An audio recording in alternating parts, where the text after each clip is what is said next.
Okay. Magtanong muna ako. Personal.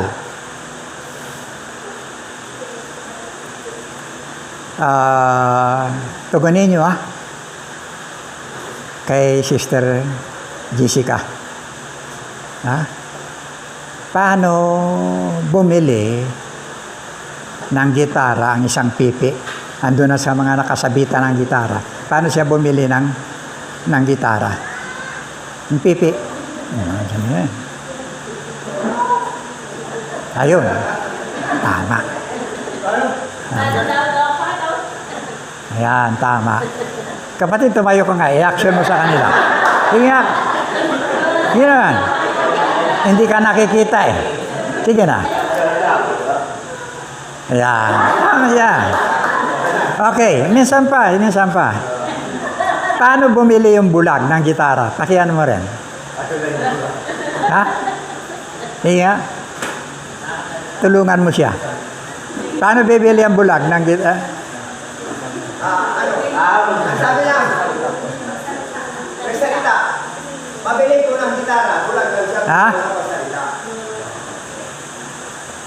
Tama, bulag lang siya. Kakapagsalita siya.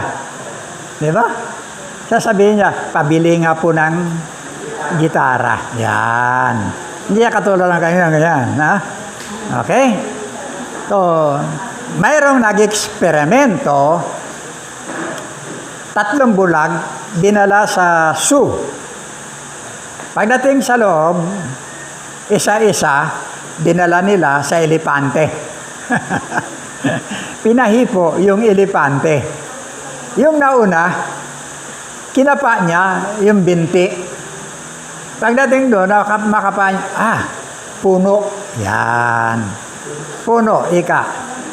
Yung pangalawa, kapakapa niya, nakapa niya yung buntot, yung pinakadulo.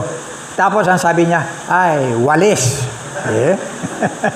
Yung pangatlo, nakapa niya yung tainga. Pakpak. Sabi niya ganyan. So, kapag kabulag, no? Ano man ang bahagi, hindi po makakapagsabi ng tama. Di ba? Ng totoo. Yan ang sabi. Mahirap, sabi diyan, matukoy yung bahagi ng kanilang, kung ano yung kanilang kapa. Yan. Ang sabi ng Matthew chapter 15, verse 14, hayaan ninyo sila'y mga bulag na taga-akay ng mga bulag. At kapag bulag ang umakay sa kapwa bulag, pareho silang mahuhulog sa hukay. Di ba? Hindi mo makikita ang iyong patutunguhan. Hindi mo alam ang bahagi ng tinutukoy mong paroroonan. Yan po ang sabi ng Biblia. Yung tinutukoy pong unang bulag dyan, yung bahagi na wala kang alam sa katotohanan. Bulag. Anong ituturo mo pag wala kang alam sa katotohanan? See? Saan mo dadalhin ang tinuturuan mo? Maliban doon sa kapahamakan. Di ba? Now, ang ating teksto, ang ating pamagat, be a Bible-centered life. Maging sentro ang buhay mo sa salita ng Diyos. Now, basahin natin ang 2 Timothy chapter 3 verse 14 to 16. Una, ngunit ikaw, magpatuloy ka sa mga aral na natutunan mo at matibay mong pinaniwalaan, sapagkat kilala mo ang mga nagturo nito sa iyo. Okay? Mula pa sa pagkabata, alam mo na ang banal na kasulatan na may kapangyarihang magbigay sa iyo ng karunungan tungo sa kaligtasan sa pamamagitan ng pananampalataya sa ating Panginoon Kristo. Okay? Ang lahat ng kasulatan kinasihan ng Diyos, inspired by God, no? At kapaki-pakinabang sa pagtuturo ng katotohanan, sa pagsaway sa kamalian, sa pagtutuwid sa likong gawain, at sa pagsasanay para sa matuwid na pamumuhay. Ang daming dala, di ba? Napakaraming dala. Okay? Now, ang sabi diyan, power, kapangyarihan, yung una. Ha? Power, kapangyarihan. Ano po, yun ang una. Kapangyarihan para sa kaligtasan. No? Sa pamamagitan ng pananampalataya sa ating Panginoong Kristo. Marami pong hindi nakakasumpong nito. Okay? Marami nakakasumpong nito. Ang kanila, ang iba, sapat na basta may relihiyon po sila. Okay? Kapangyarihan, ano pong kapangyarihan yan? Pag-ibig na hindi kayang sukatin. No? Walang makakaagaw ng ating kaugnayan sa Panginoon. Wala nang anumang hatol yung mga nakipag-isa kay Kristo. Walang makakasukat ng pag-ibig ng Diyos sa atin. Okay? Baka mamaya madadaanan ng ating leksyon. Okay? Now, power. Ikalawa, inspired by God. By God. Okay?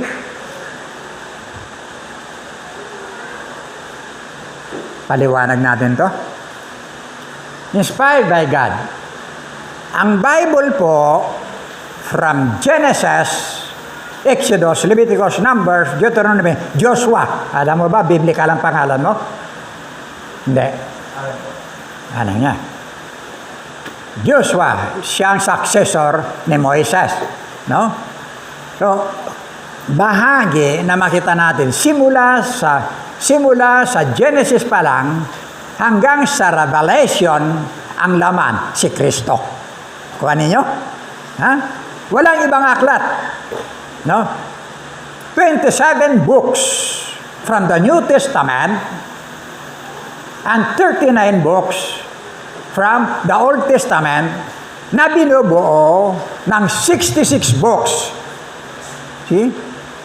66 books sa buong Biblia. Sa Biblia lang, sa iyong bahay, mayroon ka ng library na binubuo ng maraming aklat. See? Lahat ng yan, iba-iba ang may sulat, pero ang tema, iisa, ang ating Panginoong Kristo, ang Diyos. See? Yan. Okay? Now, inspired. Pag sinabing inspired, andyan yung kalooban ng Diyos. The Bible was written by man, sinulat ng tao, but inspired by God. Ang author ay ang Diyos. Nakukuha ninyo? Ang author, ang Diyos. Okay? Kaya inililiwanag natin yung bagay ng ating pamumuhay. Yan. Now, hindi po yan naluluma. Hindi po yan nababago. Nung araw, yung natin intermediate, yan. Nung araw, pag grade 6 ka, meron kayong mga librong intermediate. Ngayon, itong mga nakalipas, meron tayong Encyclopedia Britannica. Volume yan. Pero lahat ng yan, fish out na. Di ba? Anong pumalit? Yan na. See? Fish out na lahat. Nung araw, pinakamahusay dito yung mga Chinese. See? May mga gamit sila. Yung mga bilog. Alam na nyo, nakakita na kayo nun? Ay, hindi pa. Yung mga bilog lang yan. Pag bumili ka sa kanila, ganyan lang. Puro bilog na may stick sa loob. Ganon-ganon lang. See? Peace out na yon. Pumalit na, iba na naman. Pero ang Biblia, pagka anong sinabi nito, nagaganap sa buhay mo. Nakukuha niyo ang ibig kong sabihin? Wala pong period nagaganap sa buhay mo. Na po? Wow. Mayroon pong ilan, nabanggit yung spy, mayroon pong mga ilang aklat na in-insert, isiningit ng RCC, Roman Catholic Church. Yung mga aklat na ito, andyan si Judas Maccabeo. Alam na ba niyo yan? Judas Maccabeo, si Baruch, si Tobit, si Susana. Yung mga pangalan na yan, mga singit, na hindi natin makita sa Bible. Pero sa Catholic Bible, mayroon po niyan. Si sulat ng tatlong magkakaibigan, nandyan po yan. Ano po si Maccabeo? Pag tinalakay natin si Maccabeo, bakit hindi sila nasama sa lipi ng mga sulat ng Biblia? Taliwas yung katotohanan. Okay. Pag binuksan natin, kung magkakaroon kayo ng time, makakita ng Bible, Catholic Bible, makikita niya, mababasa niyo sa Maccabeo chapter 12, verse 42. No? 43, 45. Andyan, hanggang 45. Si Maccabeo, Hudyo. May katungkulan, humahawak siya ng mga army. Nung daluhungin nila yung lugar ng Idumea, ano po, marami silang napatay, marami ring namatay sa kanila. Ano po? Now, nung maraming mamatay sa kanila, inutos niya na ipunin yung mga nangamatay. Ayan. No? Nung iniipunan nila yung mga nangamatay, base yun sa Bible nila. Natuklasan nila na mayroong mga medalya sa likod, nakasabit sa nakatago sa mga uniforme. Yung pala, mga larawan ng mga Diyos-Diyosan doon sa likod. No? Mga Hudyo yan. May larawan ng Diyos-Diyosan. Yung mga nangamatay. Ngayon, inutos niya na magkaroon, ipanalangin yung mga patay, ipagdasal yung mga nangamatay. See? Kaya makikita natin bakit hanggang ngayon, ganito ang practice. Di ba? Kahit nasimulan, diyan pa yung bangkay sa bahay, inuukulan na ng padasal, hanggang sa may libing, hanggang sa lupa na, special or ordinary. No?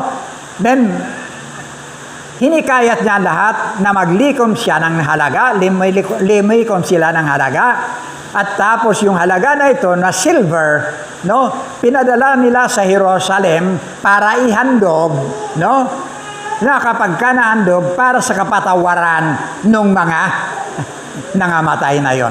See? Taliwas sa bahagi ng Biblia. Kasi sa atin, sa Bible, nakalagay, Hebrew chapter 9, verse 27, ano ba nakalagay dyan?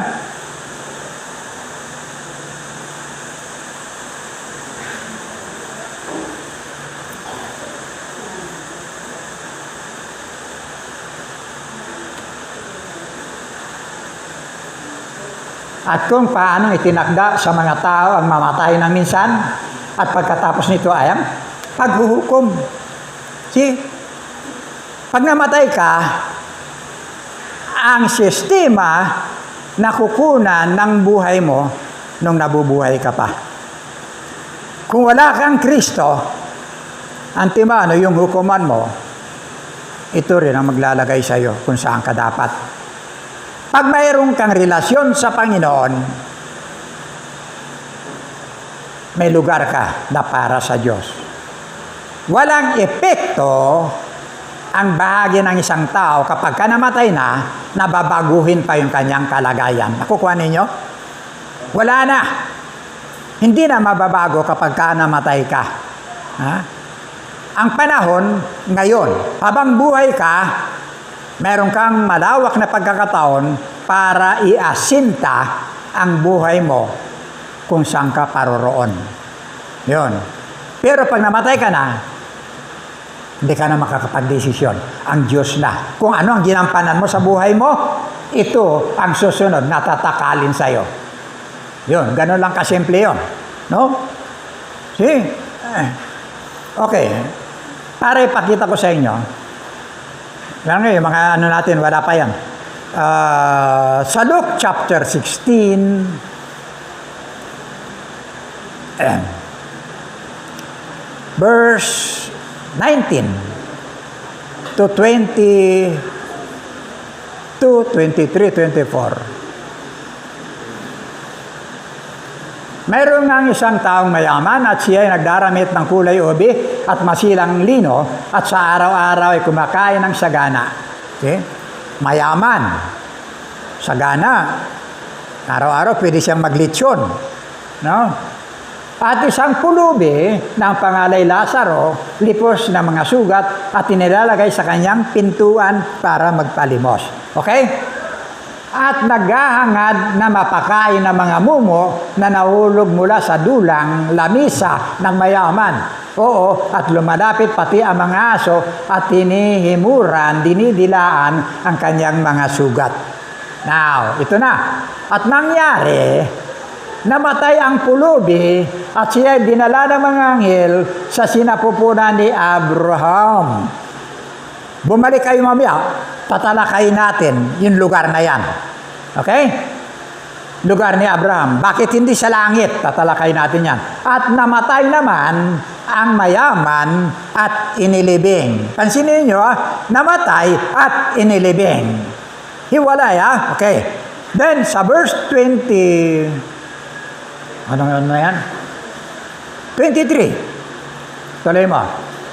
At sa hadis na nasa mga pagdurusa, ay titingin niya ang kanyang mga mata at natanaw sa malayo si Abraham at si Lazaro ay nasa kanyang sinapupunan. Sa piling. Okay. Verse 24. At siya ay sumigaw at sinabi, Amang Abraham, maawa ka sa akin at suguin mo si Lazaro upang itubog niya sa tubig ang dulo ng kanyang daliri at palamigin ang aking dila sapagkat ako'y naghihirap sa alab na ito. Ando na, inilibing ang kanyang katawan, pero makikita natin, nagsasakripisyo na yung kanyang kaluluwa. Magkahiwalay. Anong ibig sabihin? Once na namatay ang isang tao, kung ano ang buhay mo dito sa lupa, ito rin ang magiging karugtong na bahagi ng buhay mo sa susunod na paghiwalay ng iyong hininga. Kuha natin? Ha? Okay. Now, pangatlo, ang sabi ng ating teksto, profitable. Kapakinabangan. Malaking kapakinabangan. Ano po? Prosperous. No, dito na uso yung prosperity gospel. Prosperity gospel. Sa pagtuturo ng katotohanan. Imagine mo, simple lang ang sabi ni Kristo, isa lang eh. Isa lang ang ano ni Kristo. I am.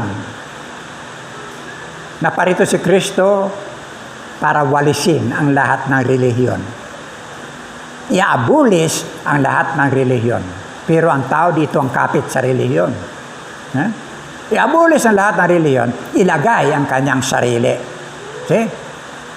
Walang ipinakong pangalan ng relihiyon sa krus, maliban ang kanyang sarili. Ang sabi niya, I am the way. Sa kanya lang. Wala kang ibang dadahanan. I am the truth. Sa kanya lang ang katotohanan. I am the life. Nasa akin ang buhay. Kahit sino ka man, no man cometh unto the Father but by me. Kahit sino ka man, ano ka man, pinakamayaman ka man, pinakamatalino ka man, hindi ka magmamana ng buhay kung wala si Kristo sa buhay mo. Nakukuha po natin. Ha? Si Kristo, Acts chapter 4 verse 12, walang ibang pangalan sa silong ng langit na sukat na ikaligtas. Okay? Pero pagdating sa tao, Anib ka dito ka lang maliligtas. Mali. Okay? Akayin mo ako dyan? Doon ako sa namatay sa akin. Okay? Kaya karamihan, pag-anib, karamihan sarili yun, kung saan kami nadapa, doon kami babaon, kung saan kami namulat, doon kami magpapatuloy, kung saan yung mga ninuno namin, doon kami. Asa na sila? Nandito ngayon yung katotohanan. Andiyan na si Kristo, tinuturo niya ang daan, tinuturo niya ang katotohanan, tinuturo niya ang buhay, na ang buhay nasa Kanya, sentro lang sa Kanya. See? Ang dami nating iniikot-ikutan. See? Grabe. Profitable gospel. Sa pagtuturo ng katotohanan, wala kang puhunan. Para ilagay sa iyong kaligtasan. Inako lahat ni Kristo. It is finished. Ganap na, tapos na. Sige. Lahat ng yan.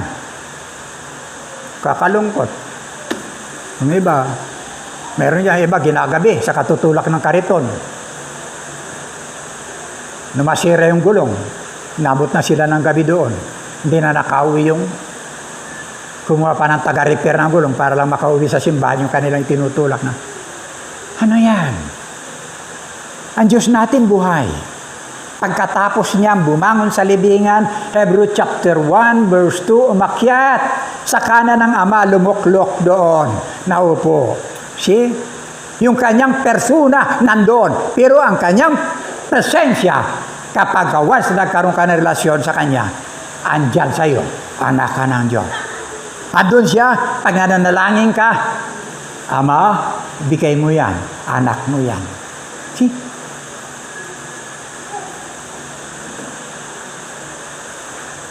Profitable gospel sa pagtuturo ng katotohanan. Napo? Kaya marami ang kahulugan ng kanilang prosperity gospel, pera. Karinig na ako niyan. Pag konti ang tithes mo, wow, nak! See? Expression mo, nak! Nakita na niyo yan? Yung ganon? Nakadepende lang. Mananagasa pa. Sa kanila, pera. Branded na kotse. Magagandang bahay. Kung ano raw yung bahagi ng nasa langit na sinasabi ng Diyos, yun din yung bahagi ng nasa lupa. Ang laki na mga inihiwalay sa katotohanan.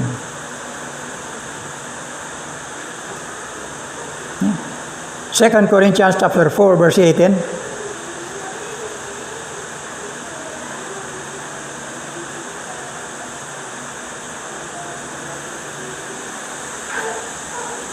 Kaya't ang paningin namin ay nakatuon sa mga bagay na di nakikita at hindi sa mga bagay na nakikita, sapagkat panandalian lamang ang mga bagay na nakikita, ngunit walang hanggan ang mga bagay na hindi nakikita.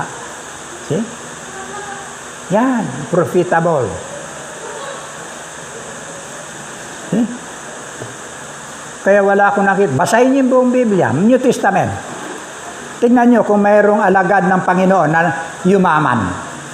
Ha? Tingnan niyo kung mayroong alagad ng Panginoon na nagpayaman. Hello? Mayroon si Judas. Pero hindi kaya ng dibdib niya. Kaya nga nagpakamatay. Sinabog niya uli yung kabayaran sa buhay ng ating Panginoon Kristo. Binalik niya.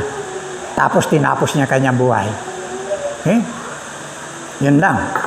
Hanggang doon lang siya. Fourth, pagsaway sa kamalian. See? Pagsaway sa kamalian. Nga mga minamahal. Mayroon pong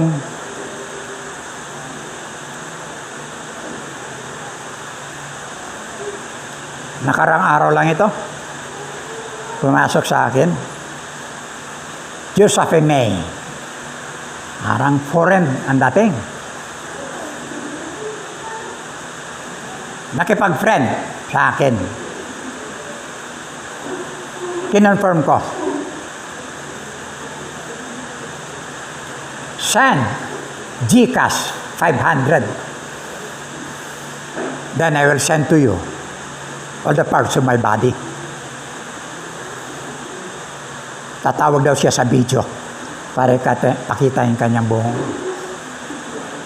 pagkatao. Eh?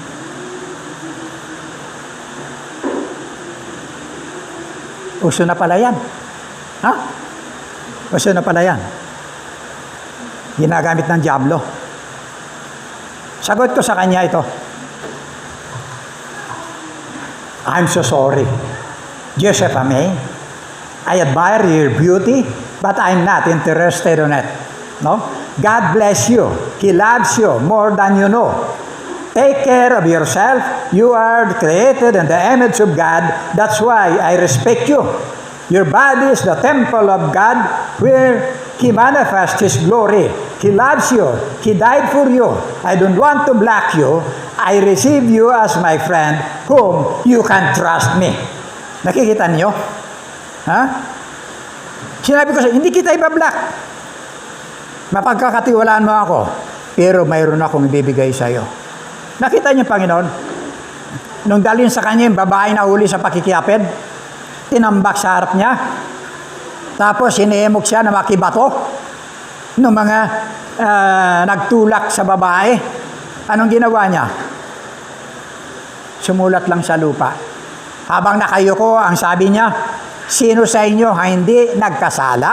Ang siyang unang dumampot ng bato at pumukol sa babaeng ito. Nang iangat niya, wala nang natira. See? Lahat nagkasala. Kung may pagkakataon na pwede mong ibigay ang buhay na mula sa Biblia, yung babae hindi na sumagot. Binabasa lang niya yung ano ko.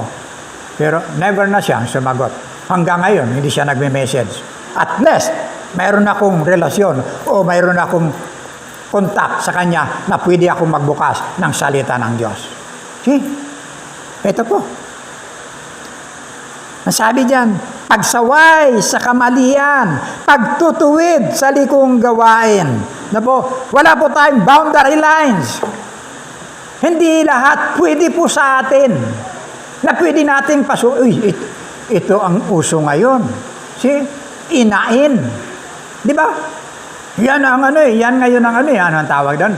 Flavor of the month. See? Galing ito sa ibang US pa yan, flavor of the month. See? Hindi po pwede. Wow! Sikat itong mga to. Ha? Bagong borda sa katawan. Di ba? Nakikita niyo ngayon, wala na pong naitatagong lihim ang isang babae. Pati doon sa kanyang pinakamasilang parte ng katawan, tinatatakan. Kawawa yung mga disenteng babae.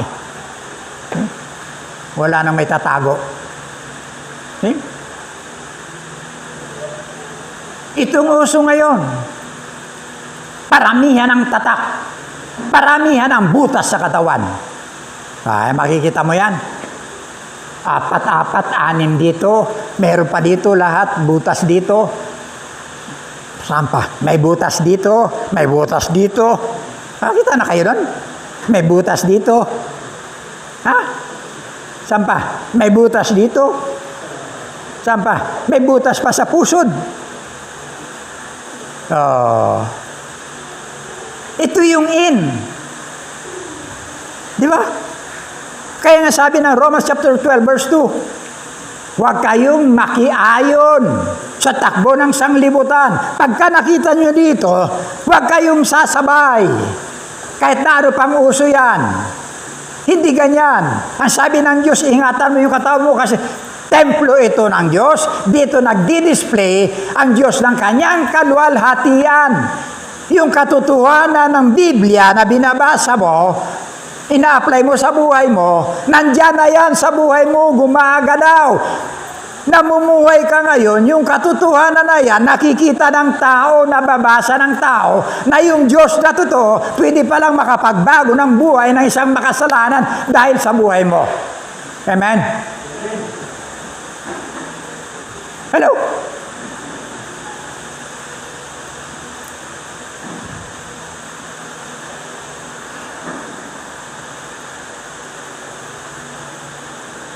Hindi ka pwedeng ano to?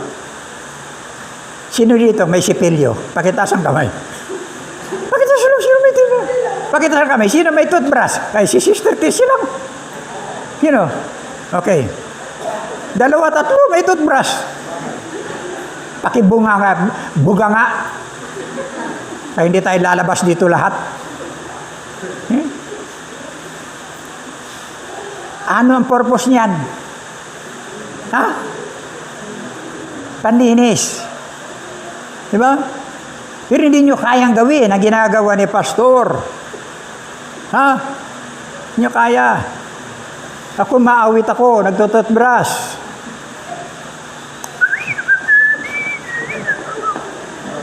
Hindi nyo kaya yun. Pero isang katotohanan, na yung sipilyo nyo sa ngipin, yun din ang panlinis nyo sa inyong kuko. Ha? Yun din ang panlinis nyo sa suklay. Ganun ba? Yun din ang panlinis nyo sa sapatos nyo. Strike everywhere. Pag ganun kang klase ng Kristiyano, kabag-abag ka. Di ba? Mga kapatid, yung mensahe ko ganito, andito pa lang tayo. Andiyan pa lang tayo, hindi pa tayo nakakapunta doon. Wala pa. Pero nakahanda naman pananghalian natin. Di ba? Allah. Si pasado na. Nakita yung babae na sunog? Ang sabi sa akin, habang pinanonood ko sa TV, yung storya. Sabi sa akin, bumulong yung may bahay ko, Christian daw yan. Gulat ako. Christian daw. See? May Christian bang ganito? Ha? Pagka-Kristiyano ka, alam mo kung sinong may hawak ng buhay mo. Ang Diyos, hindi ikaw. Di ba? Yung inawit dito ni Sister Sioni. Ano kanyang inawit? Ano ba pamagat nun? Kung ano man ang kabigatan mo, dalhin mo kay Kristo. Yun. Nakalimutan ko yung ano nito. Burdens are lifted at Calvary. Ganun yun. Pasanin mo. Ayon. Pasanin mo, dalhin mo kay Kristo. See? Huwag mong ilagay sa sarili mo, kasi once na nilagay mo sa sarili mo, ganyan lang ang limitasyon mo sa buhay mo. Hindi mo mapa-enlarge yan. Hanggang diyan ka lang. Ibigay mo sa Diyos. Alam mo kaya na tayo na po problema? Dapat wala po tayong mga problema. Kaya tayo na po problema. Pag dumating ang problema sa iyo, sinisikap mo na malutas. Di ba? Sinisikap mo na malutas. Ikaw mismo. Ang sabi ng Matthew chapter 11 verse 28, Come unto me, all ye that are labor, and I will give you rest.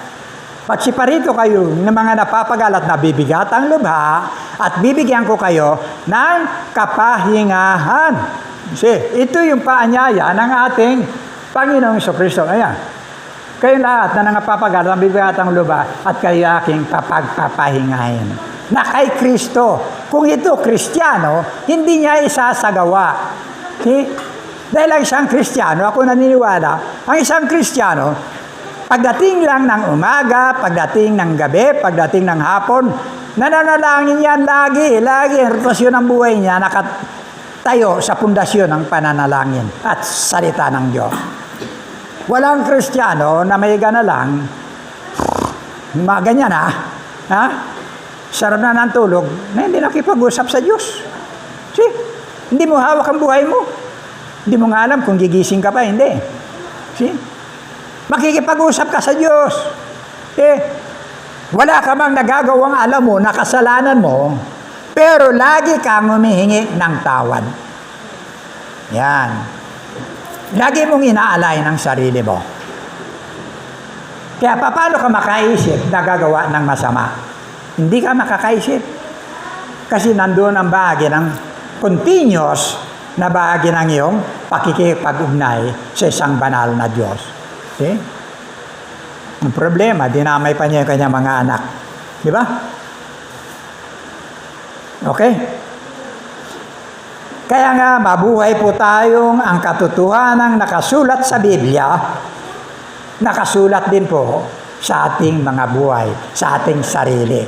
Tayo po ang mga walking Bible na nakikita ng tao, na nababasa ng tao.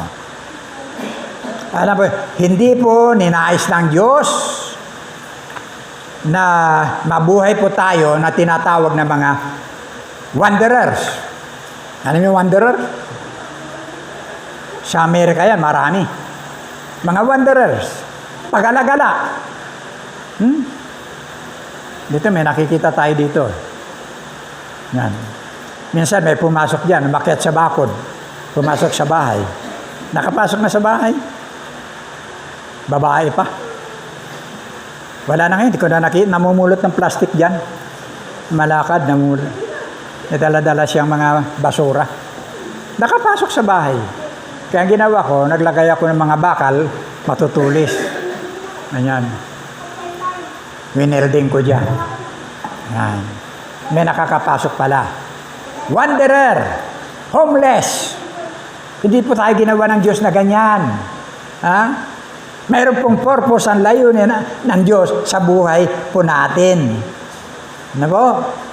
Hindi tayo nangabubuhay para lang antayin po natin yung takda natin, yung sukat ng buhay natin. At pagkatapos nun, haharap na tayo sa Diyos.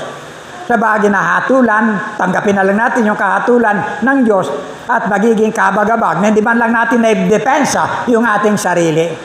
See? Hindi po ganito. Marami po mga taong ganito ang buhay. Marami pong nabubuhay na hindi man lang sumasagi sa kanilang buhay, na nabubuhay sila na mayroon pang importanteng buhay sa kabila ng buhay ng sanglibutan.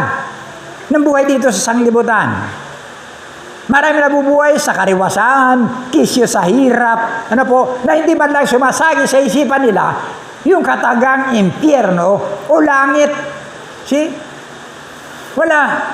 Basta ang alam lang nila, mabuhay sila sa buhay na ito. Mayroon din mga nangabubuhay, minsan kasama na Kristiyano dyan,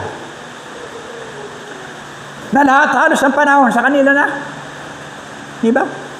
Lahat-lahat sa kanila na yan. Lunes, Martes, hanggang Linggo, ganyan. Pagkatapos, kung merong natitirang konti, yun ang para sa Panginoon. Sila. Hindi tayo nabuhay ng ganito. Nakapokus lahat sa mga bagay na pangsanglibutan. Kaya kadalasan bukang bibig ng tao, wala akong pera. Diba? Sino may pera sa atin? Wala akong pera. Diba? Kung may pera lang ako, sana hindi namatay ang asawa ko, hindi sana namatay ang anak ko, hindi sana namatay mga ganito. Nadala ko sana sa isang maayos na ospital, nadala ko sana sa mga espesyalista, kung may pera ako. See? Yung pala yung nagagawa ng pera. See?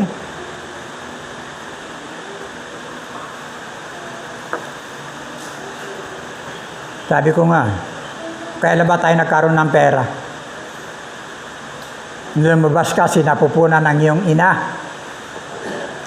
Kimkim ang kamay mo pag binuksa na ganyan. wala kang tangan ni anuman. Maliban sa buhay mo na mula sa Diyos. See? Pero pagdating dito, grabe ng plano mo. Lahat-lahat, nawala na ang Diyos sa buhay mo. See? Yan.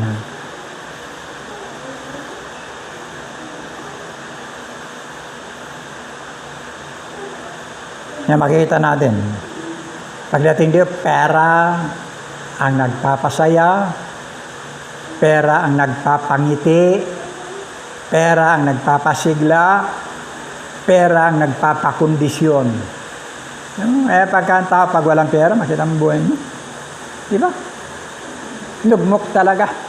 Pag wala siyang pera. Di ba? Sino nakaranas nito? Oh, halos lahat tayo. Nature yan ng tao. Pag wala kang pera, lalo pa magpapasko. Grabe. Nakikita mo yung mga anak lang iba, may bago. Ikaw, naku. Yeah.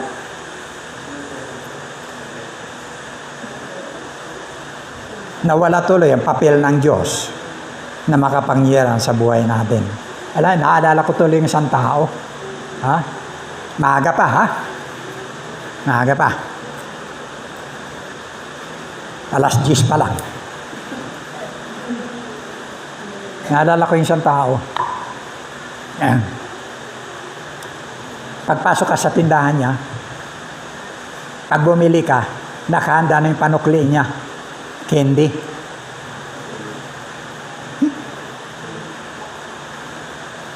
Candy na isusukli sa'yo.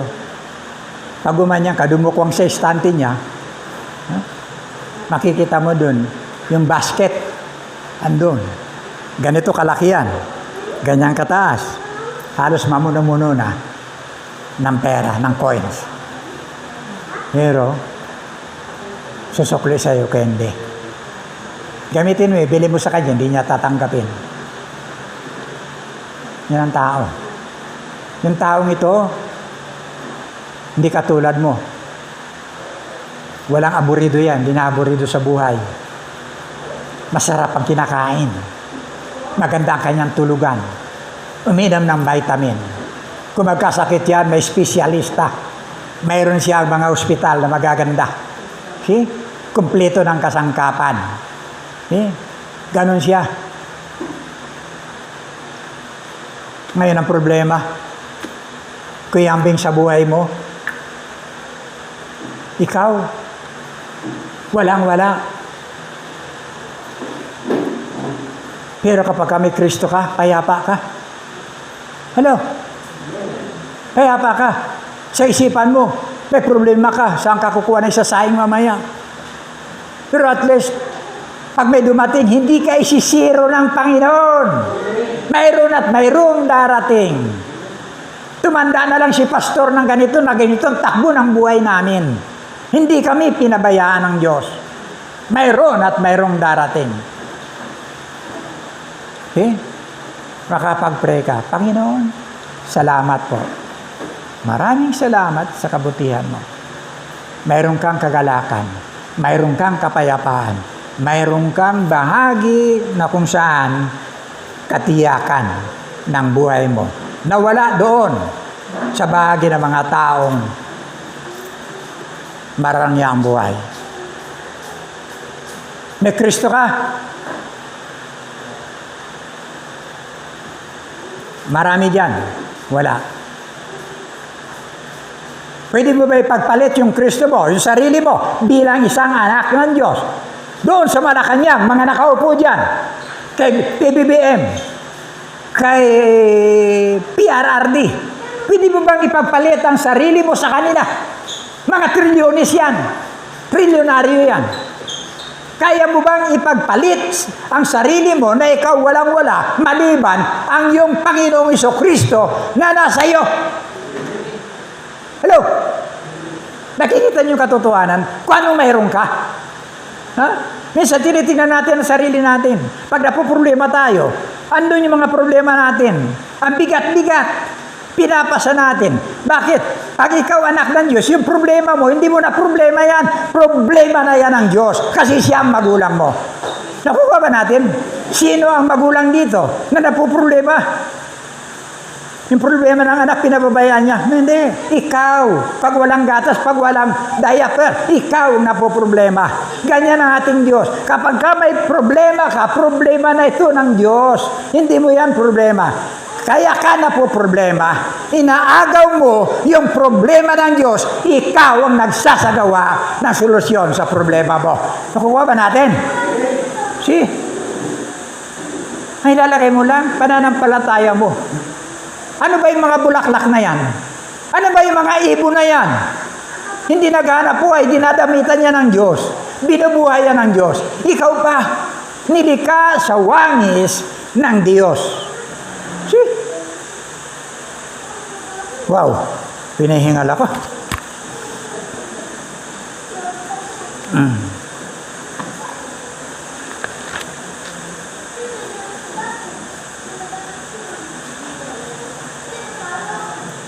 Now, pansinin po ninyo. Kaya ito po yung tinatawag na seed faith. Ano seed faith?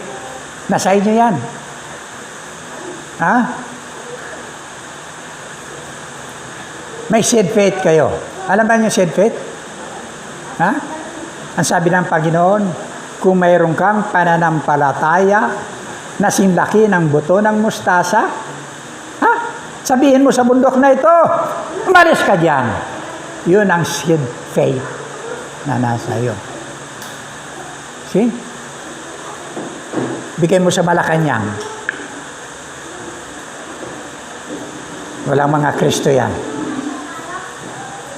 Nang ibigay mo ang iyong sarili sa Panginoong Jesucristo, ibinigay din ng Panginoong Jesucristo ang kanyang sarili sa iyo. Ha? Yan po.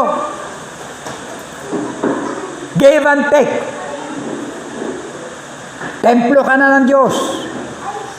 1 Corinthians chapter 6, verse 19 to 20.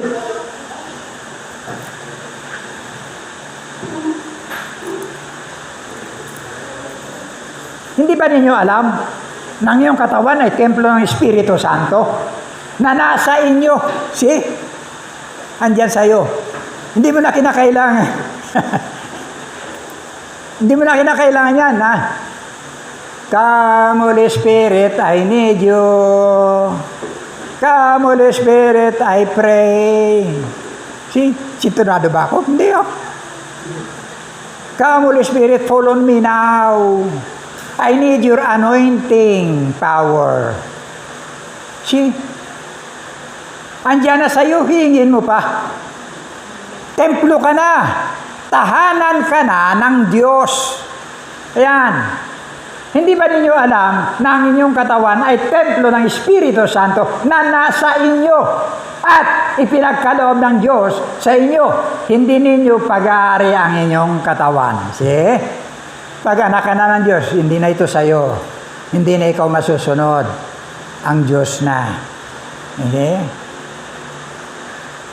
20. Sapagkat binili na kayo sa isang halaga, kaya't gamitin nyo ang inyong katawan upang maparangalan ang Diyos. See? Ito. Diyan madi-display yung Diyos na buhay na hindi makikita sa buhay mo. Okay?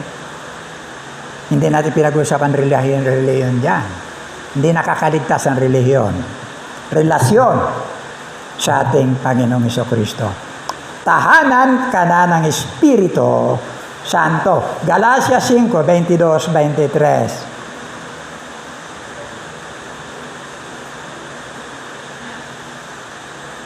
Subalit, ang bunga ng Espiritu ay pag-ibig, kagalakan, kapayapaan, pagtitiyaga, kabaitan, kabutihan at katapatan, kahinahunan at pagpipigil sa sarili. Walang batas laban sa mga ito. You see? Yan ngayon ang nasa iyo. Kapag nasa iyo ang banal na Espiritu, yung bunga niyan nasa iyo. Hindi ko lang alam kung ilan ang bunga na nasa iyo. Baka isa lang, dalawa. Ha? Kaya walang nagpupus. Wala kang kagalakan sa prayer meeting. Wala kang kagalakan sa mga bagay ng ibang gawain. Ano lang yan.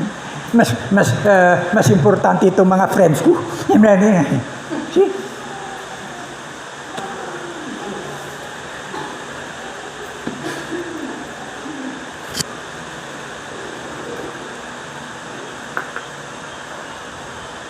Ibinigay po ng Panginoon Kristo ang kanyang total self sa bawat isa sa atin. Taglay mo po yung buhay na nasa Kanya. Yan lang po. Kapag meron kang Kristo, tandaan, mayroon kang buhay. 1 John chapter 5, verse 12, ang kinaroroonan ng anak, kinaroroonan ng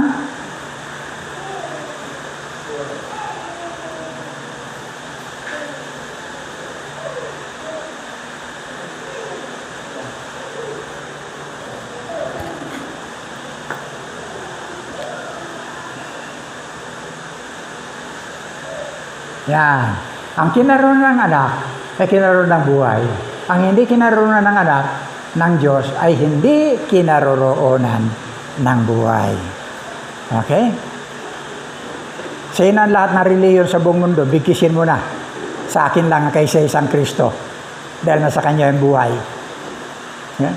Siya naglagay doon ang Kanyang sarili sa cross para tubusin, palitin ang aking sarili. Kaya nandun siya. Oras na lang, harap siya sa kamatayan. Ama, kung pwede lang lumagpas sa akin ang sarong ito. Ha? Yung saro, yung kalis, yung kupa na ginagamit ng pare kapag ka nagkukumunyon, yun ang saro. Ang sabi niya, Ama, alisin mo sa akin yung sarong ito. Ang laman ng saro, paghirap, pagdurusa, kamatayan. Kasi siya ang tutungga. Kung pwede lang lumagpas sa akin, 3 times na nakikiusap ang ating Panginoon Kristo. Ano ang laman ng saro? Nandun ang yung pagsisinungaling. Nandun yung drug addiction. Nandun ang scam. Nandun ang lahat, maritis, nandun. Lahat ng uri ng kasalanan ng sanglibutan ng tao, nandun sa loob ng kupa, na siya ang tutungga, na ni isa wala siyang ginawa. Nakukuha ba ninyo? Tapos nandun siya sa krus. May reliyon bang kasama doon? Wala! Maliban si Kristo, na siyang nagbayad, inilagay ang kanyang sarili para sa iyong kasalanan. Kaibigan, hindi kita inanyayahan. Hindi ko pinakikita sa iyo na palit ka na reliyon. Manatili ka sa reliyon mo. Kung inaakala mo. Pero huwag mong itsapwera si Kristo. Maraming reliyon. Nasa kanila lahat, pinapalit nila yung mga lahat na parapernalya, mga kung ano-ano mga pinapalit nila. Na ang lahat ng yan, wala sa Biblia, wala sa bahagi ng katotohanan na inilalayo ang katotohanan kay Kristo, inilalayo sa pananampalataya ni Kristo. Nakikita ba ninyo? Ito po yung nangyayari sa buong mundo. Ang tao may kanya-kanya reliyon. Inilalaban yung kanya reliyon. Nauna siyang itinayo. Tanungin mo, pag napatay ka, alam mo ba kung saan ka pupunta? Sabi sa'yo, buhay pa ako eh. Pagpatay na ako, saan ka kumain? See? Yan ang totoo. Yan ang isasagot. Why? Walang katiyakan. Walang katiyakan. Pero ikaw dito, buhay ka pa. Pag may Kristo ka, alam mo na ang iyong kalalagyan. Eh? Ang sabi niya, I come, John 10:10, naparito ako upang magkaroon kayo ng buhay. Buhay. Dumarating magnanakaw para lamang magnakaw, pumatay at manira. Ang diablo yan. Naparito ako upang ang mga tupay magkaroon ng buhay. Buhay na masaganang lubos. You see? Lahat pinakakamali nila. Ano po ang buhay na masaganang lubos? Bible-based. Bible-based prosperity. Superabundance, excessive, overflowing, over and above, higit pa sa sapat. Kontento ka sa anumang iyong kalagayan. Yan po. Alam mo na, may nanghahawakan sa'yo, sa iyong total being. See? Wala yan. Hindi kaya yan ng pinansyal. Hindi kaya na ano ang kalagayan mo sa buhay. May nanghahawakan sa iyong makapangyarihan, sa iyong kabuuan ng iyong katauhan. Ito po, ang iyong katawan, ang iyong pag-iisip, ang iyong emosyon, ang iyong relasyon sa Diyos, at ang buhay na walang hanggan. Prosperity. Hindi yan pera.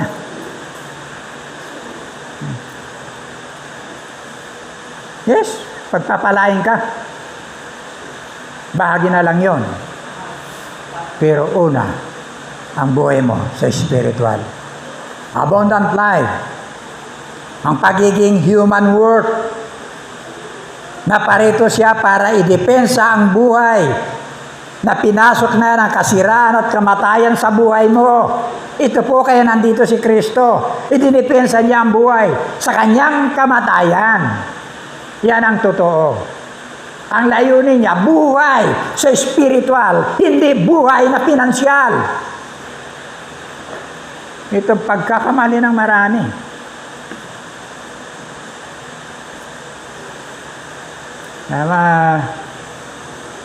Marami po dyan, pinangangaral lagi. Abundant. Sa bahagi ng mga bagay sa singlibutan. Para dalhin sa atin. Ano po? Dinipensa niya ang buhay upang maalis tayo sa kamatayan. Roma 6:23. Nandyan yan. Ang kabayaran ng kasalanan ay kamatayan. Datapot.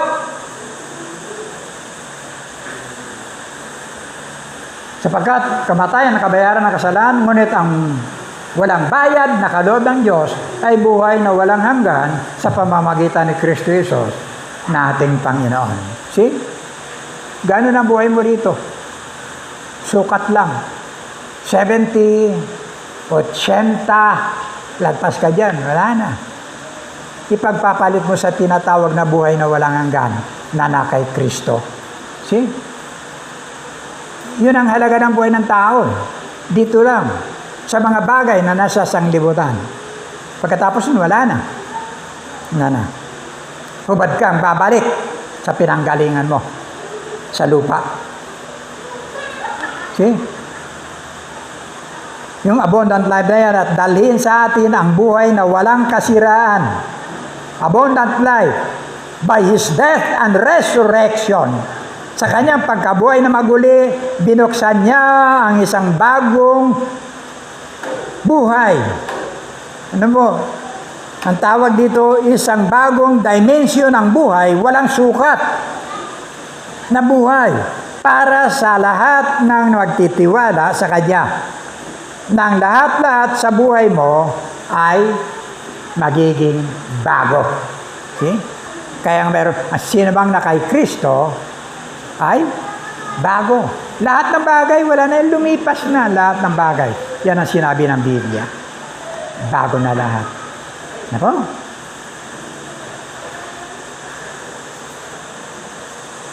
Now,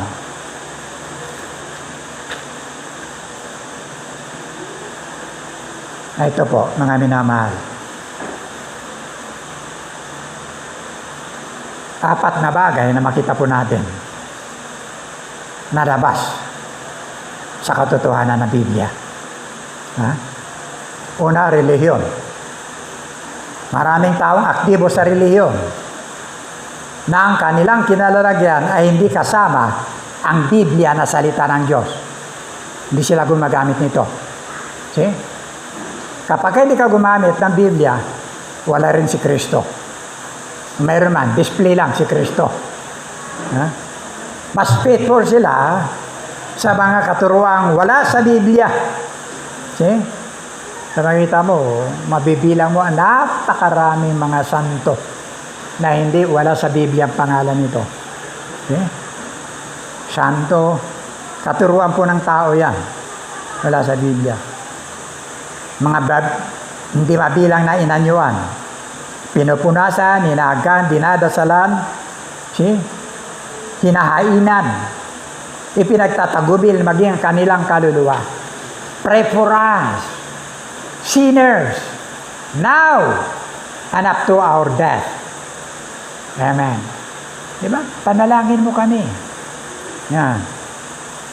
Inaalaya nila. Pinagtatagubilin. Marami pong paraphernalia na wala sa Biblia. Okay? Na mga ginagamit. Okay? Siguro, hindi ko na ibig sabihin na kung ano mga paraphernalia na yan na ginagamit na kasangkapan. Wala na po yan. Una na, mga katuruan. Buong Biblia, wala pong katagang purgatorio. Ni hindi ipinangaral ito ng ating Panginoong Jesucristo. Ni katiting, hindi binanggit ito. Ni hindi niya itinuro ito sa kanyang mga alagad na mayroong purgatorio. Wala. Okay? Pangalawa, talamak ngayon, yung tinatawag na pananambang ang sentro ng espiritu ng tao, hindi na po sa Diyos. Nakasentro na sa tagapagsalita, tagapanguna. Tanabanin nyo ngayon, meron na yung sapatos lang ng pastor. Nakita nyo sa Facebook yan? Hindi. Hindi kayo nagsasalik kasi ng mga bagay na pang-relihiyon, Yung sapatos ng pastor, kinukuha yan, iniubad yung dalawa, inilalagay dito. Pagka nalagay na dito, pababae, mapalalaki. Okay, ganyan na yan. Tapos may tagasalo, may babubuwal. May kapangyarihan na pala pati sapatos. Okay? Yan po. Marami. Talamak ngayon. Na nakapokus po sa kanilang mga tagapanguna. Hindi na po sa Diyos. Kapag inubad nito, yung kanyang Amerikana, iwinasiwas na ganyan, abay karambula lahat yan. Nangangabuwal. Nakakita na kayo na ganyan? Pagka ikinampay ang kamay niyan, nagsisitalsikan yung mga nandun. Hindi ganito kagulo, ayon ng Panginoon, ng ganito kagulong pananambahan. Ang espiritu hindi magulo. No? Pagkikita ko sa inyo kung saan galing yung ganito.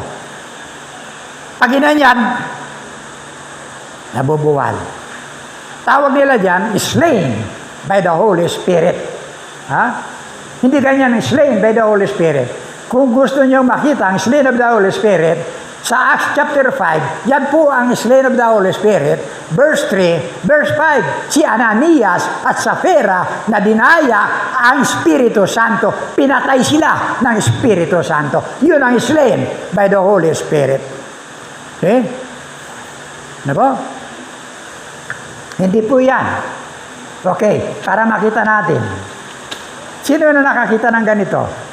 Na yung mga bumabagsak, nangingisay. Pakitaas ang kamay.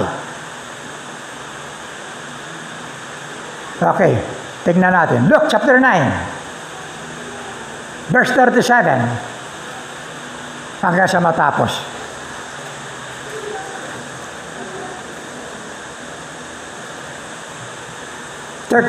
hanggang 43. Basahin natin Kinabukasan, bumaba sila mula sa bundok at si Jesus ay sinalubong ng napakaraming tao. Okay? Mula sa karamihan, may isang lalaking sumigaw, "Guro, nakikiusap ako sa inyo. Tingnan po ninyo ang kaisa-isa kong anak na lalaki." Okay? Sinasaniban siya ng isang espiritu at bigla na lamang siyang nagsisisigaw at nangingisay hanggang sa bumula ang bibig. Lubha po siyang pinahirapan at halos ayaw nagtigilan nito. Okay? Tuloy. Nakikiusap po ako sa inyong mga alagad na palayasin nila ito ngunit hindi nila magawa. Tuloy. Sumagot si Jesus, "Lahing napakasama at walang pananampalataya, mga alagad," ang tinutukoy. "Hanggang kailan pa ako dapat manatiling kasama ninyo? Hanggang kailan ko kayo pagtitiisan?" At sinabi niya sa lalaki, "Dalhin mo ninyo rito ang iyong anak." Okay? Nang papalapit na ang bata, pinangaysay na naman ito ng ano? Espiritu Santo. Nang papalapit na ang bata, pinangisay na naman ito ng demonyo at bumagsak sa lupa. Ngunit sinaway ni Jesus ang masamang espiritu at pinagaling ang bata pagkatapos ibinigay sa ama nito. Nakita ninyo? Wala pong banal na espiritu papasok sa iyo na gano'n ang mangyayari. Demonyo po ang nagsasagawa nito. Hello? Hello?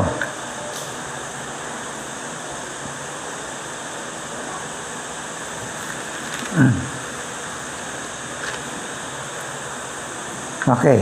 Pangatlo, kalat na rin po ngayon ang tinatawag na pagpapahirap sa sarili para maramdaman yung hirap ni Kristo, para may taas ang emosyon, no?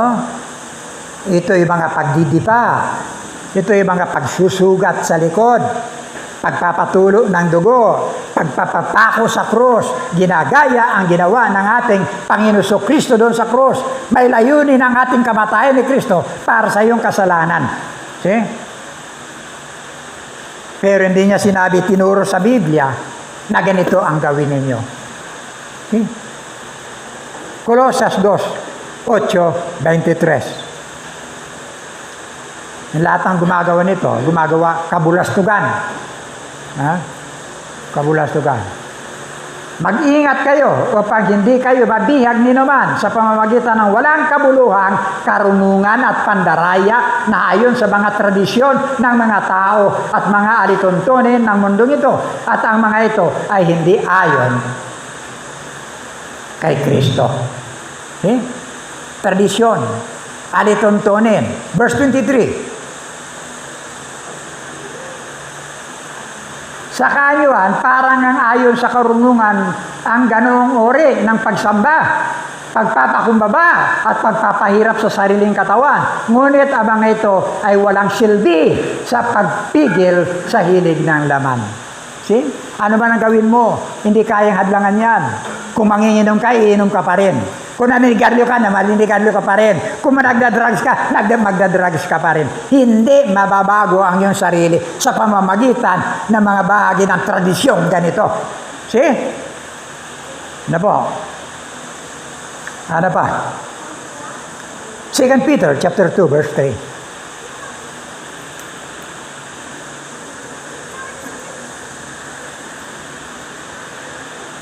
Sa kanilang kasakiman, nilinlangin nila kayo sa pamamagitan ng kanilang aral na katang-isip lamang. Hello! Katang-isip lamang yan, wala sa Biblia. Matagal nang nakahanda ang hatol sa kanila at ang papuksa sa kanila ay hindi natutulog. Lahat na mga yan, walang katuturan. Okay? Ano pa? Malapit na tayo matapos, mga minamahal. Pang-apat. 2 Corinthians chapter 2, verse 17.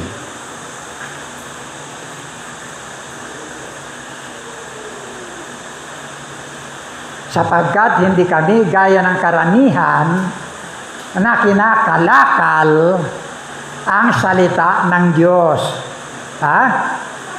Kundi sa pagtatapat at gaya ng mula sa Diyos, sa harapan ng Diyos, ay nagsasalita kami para kay Kristo.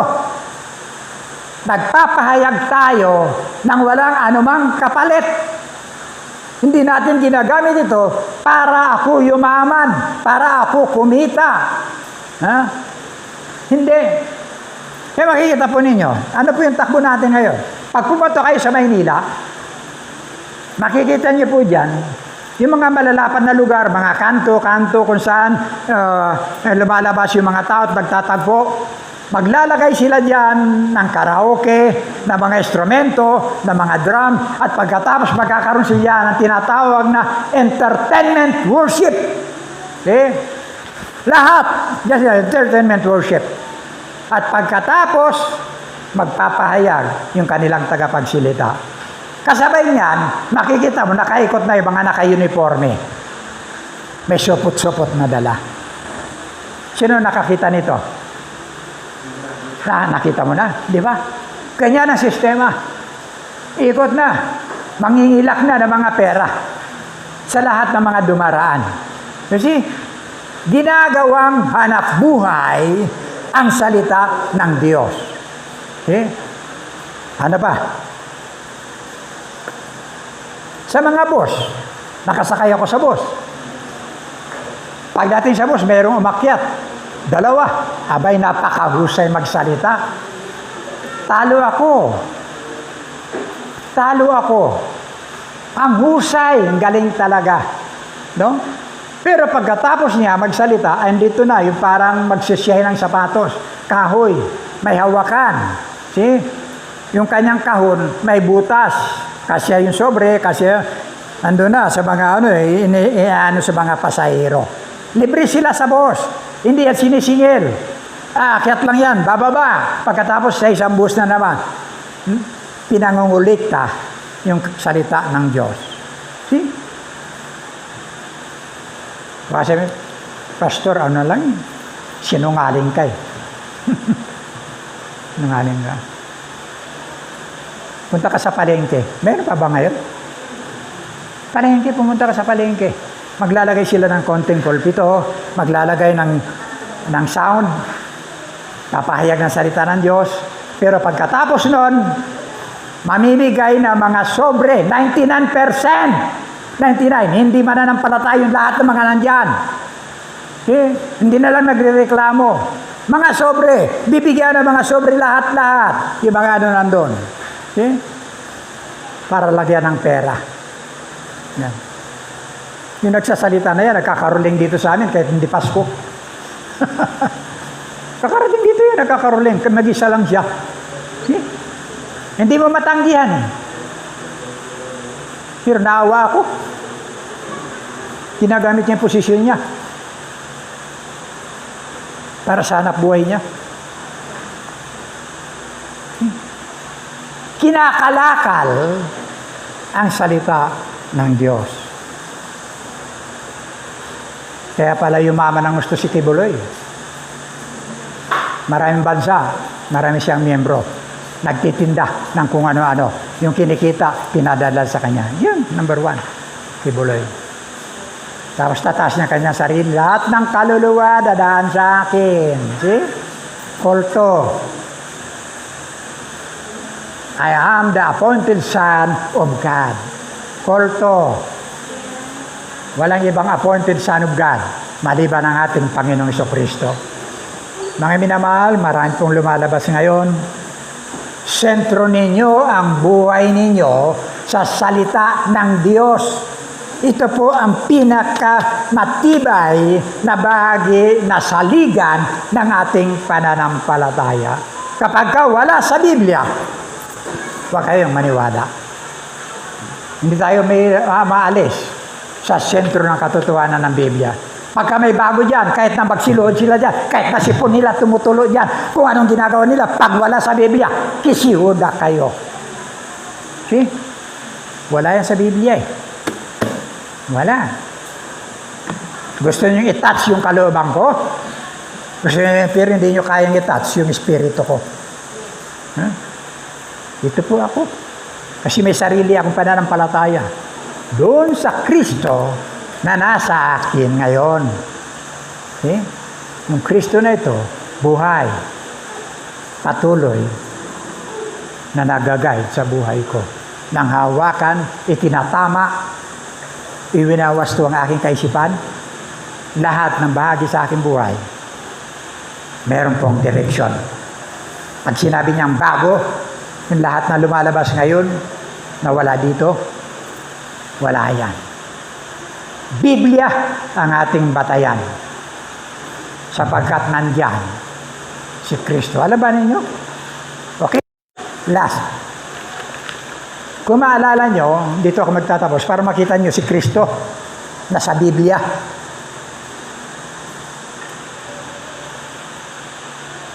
Sa Matthew chapter 3, verse 14 to 15, lumapit siya kay Juan Bautista para magbautismo.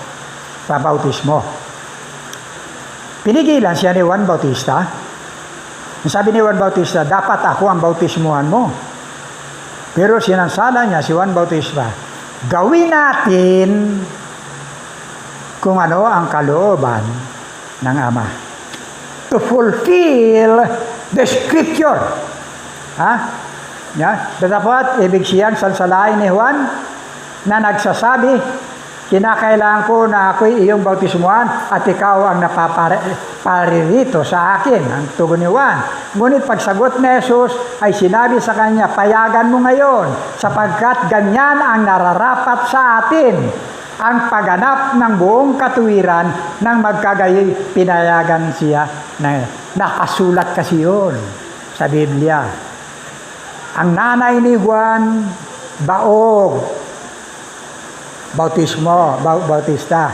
Ang nanay ni Juan, kulubot na yung balat. Menopause, kulubot na ang balat. Dalawa ang problema. Pero naglihi.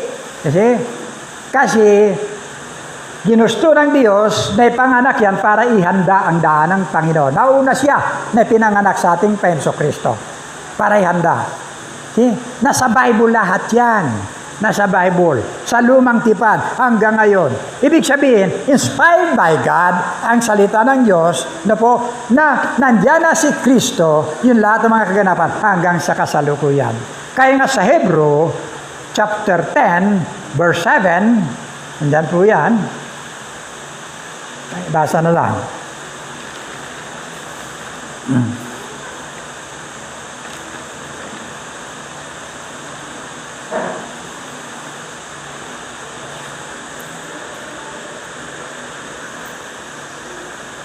Kaya sinabi ko, ako'y narito, O Diyos, upang sundin ang iyong kalooban ayon sa sinasabi ng kasulatan tungkol sa akin.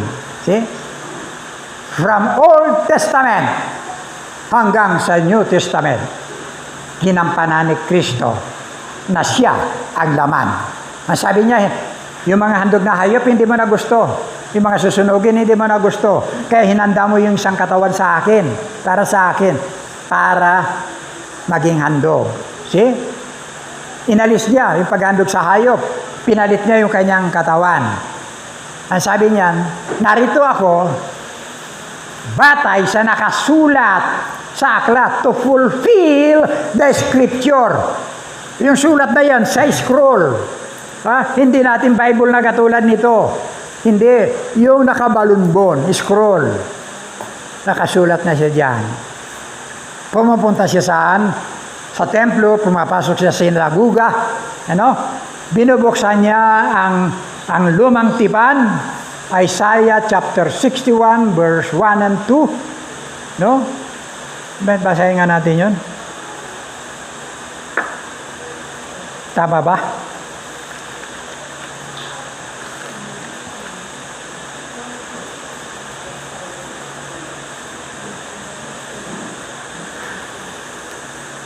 Ang Espiritu ng Panginoong Diyos ay sumasa akin sapagkat pinahiran ako ng Panginoon upang pangaral ang mabuting balita. Ang ating Panginoon yan sa mga maamo, kanyang sinugo ako upang magpagaling ng mga bagbag na puso, upang magtanyag ng kalayaan sa mga bihag at magbukas ng bilangguan sa mga nangabibilanggo, upang magtanyag ng kalugod-lugod na taon ng Panginoon at ng kaarawan ng panghihiganti ng ating Diyos, upang aliwin niya ang lahat ng nagsisitangis.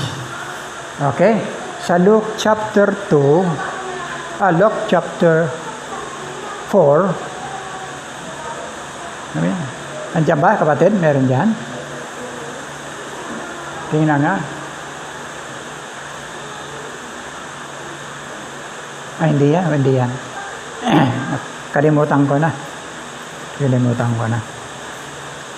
Ano po? Hindi ko nailagay yan dito. Naalala ko na, sabi ko na ito, alam ko naman sa ano ko, pero Nabablanko ako kung minsan. Ano po? Wala. Okay? Wala na po. Okay, purihin po ang Panginoon. Nawa, mabuhay po tayo ng pundasyon ng ating mga buhay, laging nakasalalay sa salita ng Diyos. Ano po? Yan po yung ating pinaka-guide, ating pinakamapa, para hindi tayo magkamali. Ano po? Pagkarami-raming relihiyon ngayon, aakain ka kung saan-saan na walang relasyon sa ating Panginoon Kristo. Tayo po'y manalang ang mabanal, pinupuri ka namin sa mga salita. Pagpalain mo po ang lahat ng ito, Diyos. Mga katotohanan mo po na nasasalig po rito. Tanim mo po sa aming mga puso, sa aming mga buhay. Na patuloy, Panginoon, na makita po namin naman ang pamumuhay na ayon, Diyos, sa katotohanan ng iyong mga salita. Patid po namin na maraming nagsisilitawan na po ngayon ng mga maling katuruan. Aakayin kami, Panginoon, sa mga sariling haka-haka, sa mga sariling katuturuan. Na lahat ng ito ay batayan, Panginoon, para ilayo kami sa tunay na pananampalataya. Bless mo po ang mga salita sa aming mga puso. Patuloy, Panginoon, na palaguin katotohanan nito. Tinataas po namin lahat sa kapurihan ng Kristo. Amen. Amen.